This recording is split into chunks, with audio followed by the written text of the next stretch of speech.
Assalamualaikum warahmatullahi wabarakatuh. Perkenalkan, saya Gayuh Priyotomo dari Prodi Teknik Industri Fakultas Teknologi Industri Universitas Nahdlatul Ulama Al-Ghazali Cilacap. Di sini saya akan menjelaskan sebuah materi dari mata kuliah manajemen perawatan, yaitu materi tentang Reliability Centered Maintenance. Sebelumnya, saya akan menjelaskan bahwa analisa keandalan atau reliability telah diperkenalkan sejak tahun 1960 oleh Nolan dan Hebb dengan objek analisa pada bidang penerbangan dan kemudian dikembangkan pada objek lain, meliputi bidang perkapalan, militer, maupun industri. Keandalan merupakan parameter kualitas yang menyatakan probabilitas suatu komponen, subsistem, atau sistem peralatan untuk melaksanakan fungsinya tanpa mengalami kegagalan atau failure pada periode waktu dan kondisi operasi yang telah ditentukan. Dengan analisa keandalan, prediksi kapan ada dan bagaimana suatu komponen, subsistem, atau sistem peralatan akan mengalami kegagalan dapat dilakukan. Nah, bagus atau tidaknya kerja suatu mesin atau komponen sangat bergantung pada keandalan atau reliability. Konsep keandalan ini sendiri digunakan untuk mengoperasikan mesin secara optimal dan mengantisipasi munculnya kecelakaan ataupun breakdown. Keandalan mesin juga tergantung pada keandalan komponen-komponen penyusun mesin tersebut. Oleh karena itu, dibutuhkan berbagai macam bentuk perawatan. Perawatan pencegahan terdiri dan kegiatan servis untuk operasi dan inspeksi secara rutin yang terjadwal. Sedangkan perawatan perbaikan disebabkan karena gangguan atau kerusakan pada sistem atau komponen yang tidak terjadwal. Nah, untuk menyusun strategi perawatan ini digunakan sebuah metode, yaitu metode Reliability Centered Maintenance. Penerapan metode Reliability Centered Maintenance sudah lama dipakai di industri, khususnya industri penerbangan komersil yang sekarang berkembang di berbagai sektor industri. Selanjutnya, kita masuk yang pertama ada rumusan masalah. Di sini ada 5 rumusan masalah. Yang pertama, apa pengertian Reliability Centered Maintenance? Yang kedua, bagaimana prinsip-prinsip Reliability Centered Maintenance? Yang ketiga, apa saja komponen Reliability Centered Maintenance? Yang keempat, bagaimana langkah-langkah penerapan Reliability Centered Maintenance? Dan yang kelima, yaitu apa elemen-elemen keefektifan program Reliability Centered Maintenance. Selanjutnya ada tujuan pembahasan. Yang pertama, mendefinisikan pengertian Reliability Centered Maintenance. Yang kedua, menjelaskan prinsip-prinsip Reliability Centered Maintenance. Yang ketiga, menjelaskan komponen Reliability Centered Maintenance. Yang keempat, mengetahui langkah-langkah penerapan Reliability Centered Maintenance.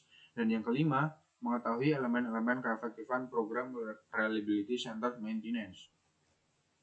Selanjutnya ada metode pembahasan. Nah, dalam penulisan makalah kali ini, untuk mendapatkan data-data pembahasan, maka penulis menggunakan beberapa metode, diantaranya adalah mengambil dari beberapa sumber di media online dan dari jurnal-jurnal yang berkaitan dengan judul pembahasan, yaitu Reliability Centered Maintenance.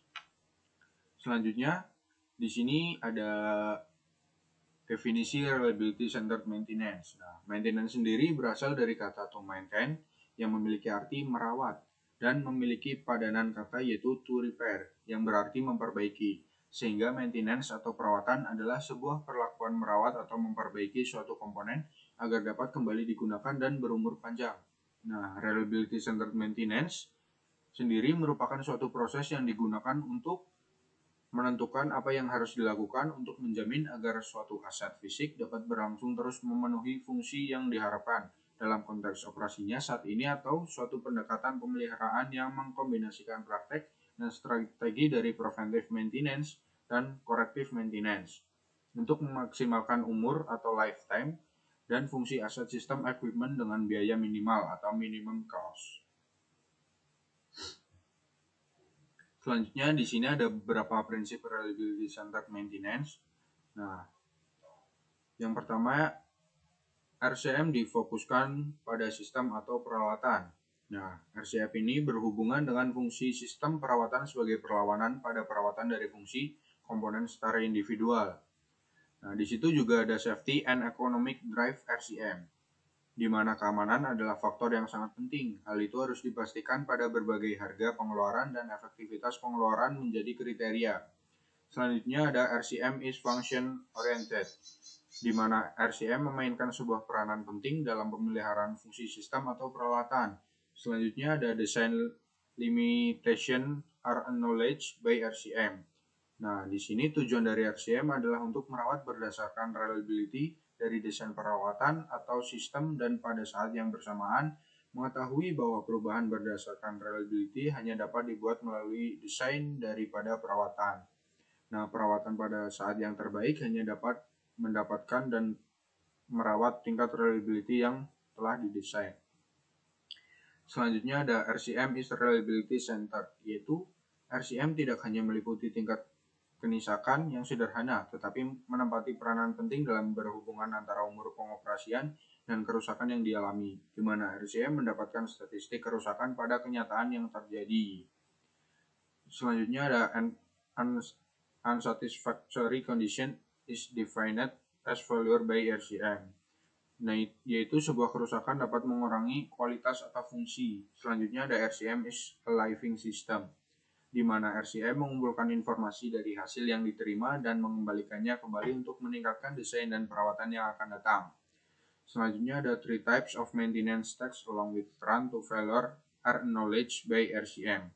Nah, di sini tugas ini didefinisikan pencari kerusakan atau failure finding, time direct test, dan kondisi. Nah, tujuan utama dari failure finding test adalah untuk menemukan fungsi tersembunyi yang telah rusak tanpa mempersiapkan berbagai indikasi dari menunggu rusaknya. Selanjutnya, time direct task dijadwalkan seperlunya. Nah, condition direct task adalah dipengaruhi sebagai mengindikasi kondisi untuk kebutuhan.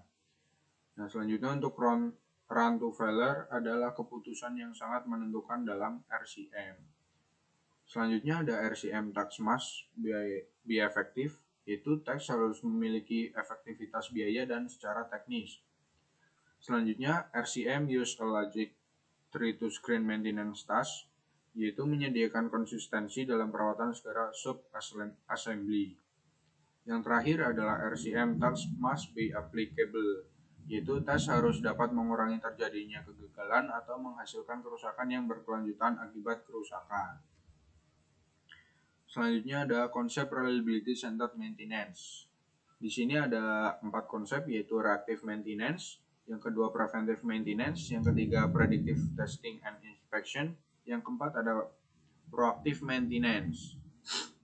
Nah, reactive maintenance merupakan bagian terpenting dalam aktivitas perawatan, di mana preventive maintenance dapat diartikan sebagai sebuah tindakan perawatan untuk menjaga sistem atau sub-assembly agar tetap beroperasi sesuai dengan fungsinya dengan cara mempersiapkan inspeksi secara sistematik, deteksi dan koreksi pada kerusakan yang kecil untuk mencegah terjadinya kerusakan yang lebih besar.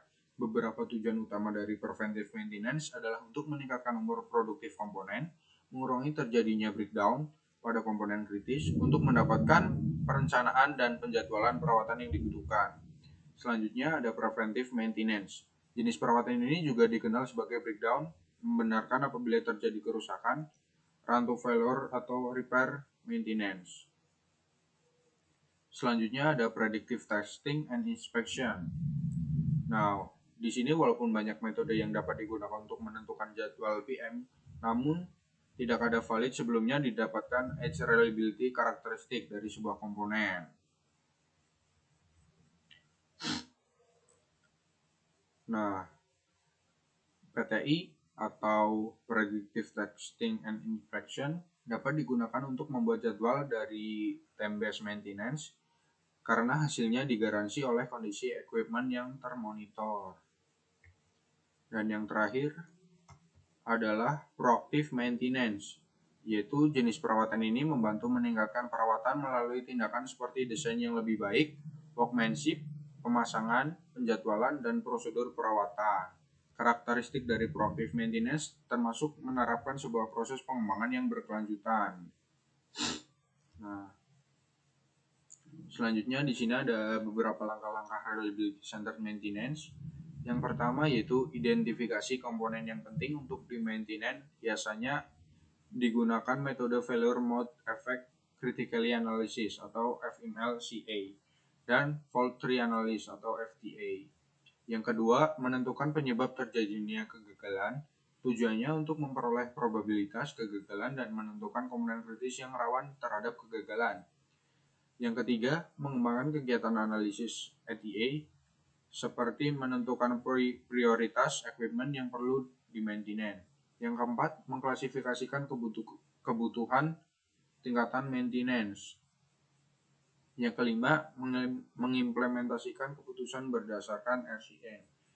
Dan yang terakhir yaitu keenam, melakukan evaluasi. Nah, ketika sebuah equipment dioperasikan, maka data secara real life mulai direcord. Tindakan dari RCM perlu dievaluasi setiap saat agar terjadi proses penyempurnaan. Selanjutnya ada elemen keefektifan program Reliability Centered Maintenance. Di sini ada 7 elemen. Yang pertama, kebijakan program perawatan. Nah, kebijakan-kebijakan yang terdapat pada program RCM merupakan salah satu elemen terpenting yang menentukan keefektifan manajemen perawatan. Kebijakan itu penting untuk menjamin kelanjutan operasi dan pemahaman yang jelas dalam program manajemen perawatan. Yang kedua ada pengaturan material. Nah, berdasarkan pengalaman, biaya pengelolaan material memberikan sumbangan sebesar 30% sampai 40% dari total biaya perawatan. Selanjutnya yang ketiga ada sistem permintaan pekerjaan.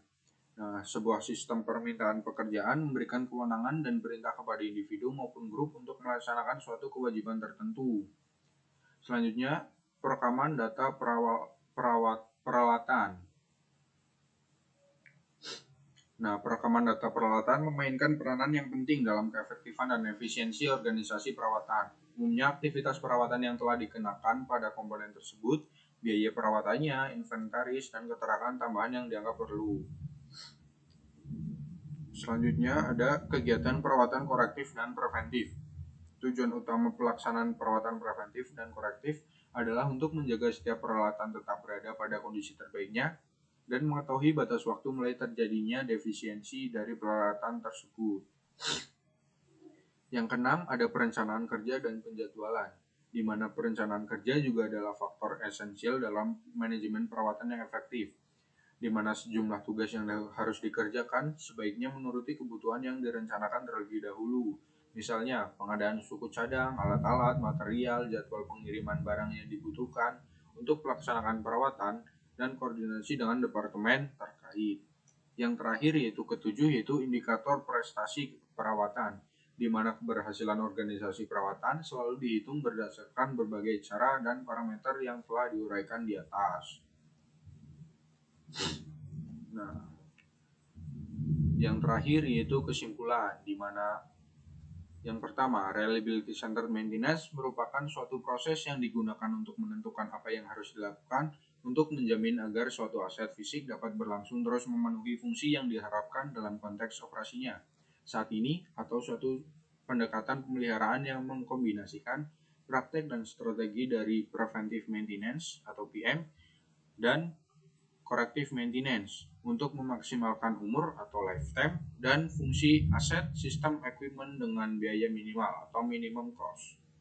Yang kedua, penentuan komponen kritis pada kendaraan taktis dan khusus pengacu pada data total frekuensi downtime terbesar yang selanjutnya dilakukan study failure modes and effect analysis atau FMEA. Yang terakhir, ada 4 komponen besar dalam reliability, yaitu reactive maintenance, preventive maintenance, predictive testing and inspection, dan yang terakhir yaitu proactive maintenance.